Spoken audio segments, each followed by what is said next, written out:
ममता बनर्जी पर कांग्रेसी नेता अधीर रंजन चौधरी का बड़ा खुलासा। बंगाल में ममता बनर्जी ने बनाए 35 से 40 लाख फर्जी वोटर। अधीर रंजन चौधरी का दावा, दीदी के पास फर्जी वोटर्स का भंडार मौजूद। अधीर रंजन चौधरी ने राहुल गांधी के वोट चोरी के नैरेटिव का किया पर्दाफाश। कांग्रेस नेता राहुल गांधी बिहार से लेकर पूरे देश में वोट चोरी वाला नैरेटिव सेट करने में दिन रात मेहनत कर रहे हैं, लेकिन कांग्रेस पार्टी के दिग्गज नेता अधीर रंजन चौधरी ने राहुल गांधी के इस फेक नैरेटिव का पर्दाफाश कर दिया है। जी हां, बड़ी खबर यह है कि कांग्रेस पार्टी के दिग्गज नेता अधीर रंजन चौधरी ने बड़ा खुलासा किया है और खुलासा यह किया है कि पश्चिम बंगाल में मुख्यमंत्री ममता बनर्जी ने 35 से 40 लाख फर्जी वोटर बनाए हैं। यानी यहां पर राहुल गांधी का वोट चोरी वाला जो फर्जी नैरेटिव है वो धराशायी हो जाता है जब कांग्रेस पार्टी के नेता पश्चिम बंगाल में ये दावा करते हैं अधीर रंजन चौधरी कि मेरे पास ऐसी खबर है कि 35 से 40 लाख लोग फर्जी वोटर्स ममता बनर्जी ने बनाकर रखे हुए हैं। जैसे यहां भंडार चलते हैं, लक्ष्मी भंडार और कई तरह के भंडार लोगों को लुभाने के लिए, वोट टलवाने के लिए, वैसे ही फर्जी वोटर्स के भंडार भी दीदी के पास मौजूद है। ये बड़ा खुलासा पश्चिम बंगाल की मुख्यमंत्री ममता बनर्जी और टीएमसी को लेकर अधीर रंजन चौधरी की तरफ से किया गया है, जिसके बाद सोशल मीडिया पर अब अधीर रंजन चौधरी का यह बयान खूब वायरल हो रहा है। लोग अब इससे राहुल गांधी के वोट चोरी के आरोपों से जोड़ रहे हैं और ये लिख रहे हैं कि राहुल गांधी कितना भी चिल्ला ले, लेकिन असली वोट चोर इंडिया अलायंस है, ये सबको पता है। यानी अधीर रंजन चौधरी जो दावा कर रहे हैं कि 35 से 40 लाख फर्जी वोट चोरे हुए हैं ममता बनर्जी ने, और ममता बनर्जी उसी इंडिया अलायंस का हिस्सा है जिसका हिस्सा कांग्रेस पार्टी है। और राहुल गांधी कहते हैं कि वोट चोरी कर रही है बीजेपी, इलेक्शन कमीशन, और इस तरीके से घुसपैठिए बताकर वोट जो है उसे हटाए जा रहे हैं, लिस्ट से मुस्लिमों को टारगेट पर रखा गया है, इस तरीके की बातें कर रहे हैं। लेकिन यहां तो कांग्रेस पार्टी के नेता ही ये मान रहे हैं कि पश्चिम बंगाल में 35 से 40 लाख फर्जी वोट जो है वो ममता बनर्जी ने छोड़े हुए हैं। यानी सीधे तौर पर उनका इशारा बांग्लादेशी घुसपैठियों की तरफ है जिन्हें ममता बनर्जी ने वोट बैंक के लिए बसा रखा है, जो बार बार बीजेपी की तरफ से भी कहा जाता है कि दरअसल पश्चिम बंगाल में एसआईआर होना चाहिए। अगर पश्चिम बंगाल में एसआईआर होता है तो वहां पर एक बड़ा खुलासा हो सकता है कि किस तरीके से फर्जी वोट वहां पर बनाए गए हैं। इसको लेकर सौरभ श्रीवास्तव एक सोशल मीडिया यूजर हैं, उनकी तरफ से लिखा गया कि अधीर रंजन चौधरी ने जो खुलासा किया है, इतनी बड़ी संख्या में फर्जी वोटर चुनाव की दिशा बदलने के लिए पर्याप्त हैं। यानी 35 से 40 लाख लोग जाहिर तौर पर किसी भी चुनाव में नतीजा पलट सकते हैं। कांग्रेस तृणमूल कांग्रेस की सहयोगी है, यह भी उनकी तरफ से लिखा गया है।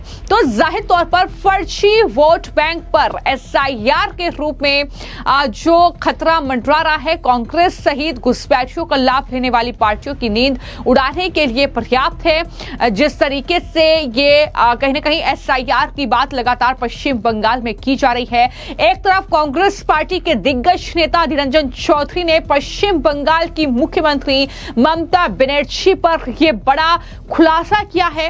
हालांकि बीजेपी लगातार इस तरीके के आरोप लगा रही थी, लेकिन उन्होंने बाकायदा एक आंकड़ा कहीं ना कहीं यहां पर दिया है कि 35 से 40 लाख फर्जी वोटर। तो इस तरीके से बार बार देखा गया है कि ममता बनर्जी घुसपैठियों के बचाव में उतरी हैं। चाहे वो 2014 में जब नरेंद्र मोदी प्रधानमंत्री नहीं बने थे, चुनाव लड़ रहे थे, तब उन्होंने कहा था कि अगर वो प्रधानमंत्री बनते हैं तो घुसपैठियों को बाहर खदेड़ेंगे। लेकिन घुसपैठियों को कैसे हाथ लगाने की हिम्मत प्रधानमंत्री करेंगे, नरेंद्र मोदी करेंगे, ये ममता ममता बनर्जी की तरफ से कहा गया था। और उसके बाद से लगातार हम देख रहे हैं कि जब बिहार में एसआईआर की यह प्रक्रिया चल रही है, जब चुनाव आयोग ने वहां पर एसआईआर कराया है, तो ममता बनर्जी लगातार घबराई हुई हैं, लगातार डटी हुई हैं कि एसआईआर वो नहीं होने देंगी किसी भी कीमत पर, क्योंकि एसआईआर के जरिए बांग्ला भाषी लोगों को टारगेट किया जाएगा। इस तरीके की बातें उनकी तरफ से की जा रही हैं। लेकिन इस मामले को लेकर अब बीजेपी के नेता दिलीप घोष की तरफ से बड़ा बयान सामने आया है और उन्होंने कहा है कि एसआईआर होने के बाद फर्जी वोटर हट जाएगा तो ममता बनर्जी की सरकार ही पश्चिम बंगाल में नहीं आएगी। क्या कुछ कह रहे हैं बीजेपी के नेता दिलीप घोष इन फर्जी वोटर्स पर, जरा सुनिए। ममता बनर्जी का सरकार का मंत्री, एमएलए, एमपी सब जेल में है। चोर कौन है सारा दुनिया जानता है, सारा देश जानता है। अब एसआईआर शुरू होने के बाद बाकी 1 करोड़ से ज़्यादा फर्जी वोटर है, वो भी छंट जाएगा तो ये सरकार भी नहीं बनेगी दोबारा। इसलिए उनको ये डर है, अब अनस सनब बक रहे हैं। सारा देश में सबसे भ्रष्टाचारी सरकार पश्चिम बंगाल में। हाँ, एक सेम लैंग्वेज है बोल के बांग्लादेशी को ला कर वोटर बना के वोट लेंगे, ये नहीं हो सकता है। जो बंगाल के लोग, वेस्ट बंगाल के लोग, वही यहाँ का वोटर बनेंगे, बांग्लादेश के लोग वोटर नहीं बनेंगे। तो लगातार हम आपको वो बयान भी पश्चिम बंगाल की मुख्यमंत्री का बता रहे हैं कि किस तरीके से चुनाव आयोग ने देश भर में एसआईआर कराने की बात की है और पश्चिम बंगाल में भी एसआईआर होगा। लेकिन ममता बनर्जी किस तरीके से सरकार को टारगेट कर रही है, चुनाव आयोग पर निशाना साध रही है, ये उनके बयान से स्पष्ट होता है। ममता बनर्जी ने हाल ही में चुनाव आयोग पर हमला बोलते हुए ये भी कहा कि मैं आपका सम्मान करती हूं, लेकिन आप बीजेपी का लॉलीपॉप मत बनिए। इस तरीके की बातें एसआईआर को लेकर ममता बनर्जी की तरफ से कही गई। उन्होंने फिर एसआईआर को एनआरसी का रूप बताया और कहा कि वोटर लिस्ट को अपडेट करने का जो स्पेशल तरीका अपनाया जा रहा है वो एनआरसी का ही दूसरा रूप है। उनका कहना है कि इससे लोगों के नाम वोटर लिस्ट से हटा दिए जाएंगे। तो इस तरीके से ममता बनर्जी लगातार घबराई हुई है, लगातार उन्हें इस बात का डर सता रहा है कि कहीं ना कहीं अगर वोटर लिस्ट की छानबीन होगी तो जाहिर तौर पर बड़ी संख्या में वो वोटर्स वोटर लिस्ट से बाहर हो जाएंगे, जिसके दम पर वो अब तक पश्चिम बंगाल की मुख्यमंत्री बनती रही हैं, चुनाव जीतती रही हैं। जब जब घुसपैठियों पर कार्रवाई हुई है, ममता बनर्जी के पेट में दर्द हुआ है और चाहे पड़ोसी राज्य असम में घुसपैठियों पर हुई कार्रवाई हो, ममता बनर्जी वहां पर भी बौखलाई और कहा कि ये बांग्ला भाषी लोग हैं जिन्हें घुसपैठिए बताकर इस तरीके से बेदखल किया जा रहा है।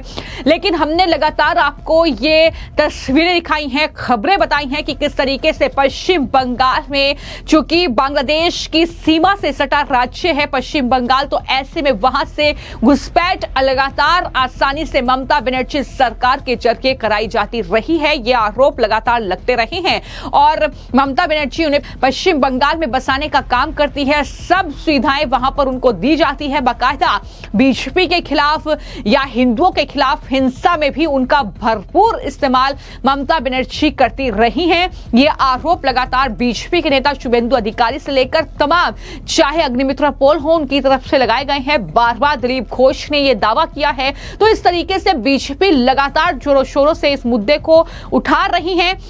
लेकिन वहीं पर ममता बनर्जी हैं, उनकी पार्टी के नेता हैं जो कह रहे हैं कि जानबूझकर लिस्ट से मुसलमानों के नाम बाहर किए जा रहे हैं। तो इस तरीके से बांग्लादेशी वोटर्स पर भी ममता बनर्जी का बयान सामने आया। बीजेपी ने दावा किया कि बंगाल की वोटर लिस्ट में कई बांग्लादेशी लोग हैं, इस पर भी ममता बनर्जी ने सवाल उठाए। तो जाहिर तौर पर इस तरीके की प्रतिक्रियाएं लगातार पश्चिम बंगाल की मुख्यमंत्री की तरफ से सामने आ रही है। लेकिन अधीर रंजन चौधरी ने न सिर्फ ममता पर खुलासा किया, बल्कि राहुल गांधी के वोट चोरी के इस फेक नैरेटिव का भी पर्दाफाश कर दिया।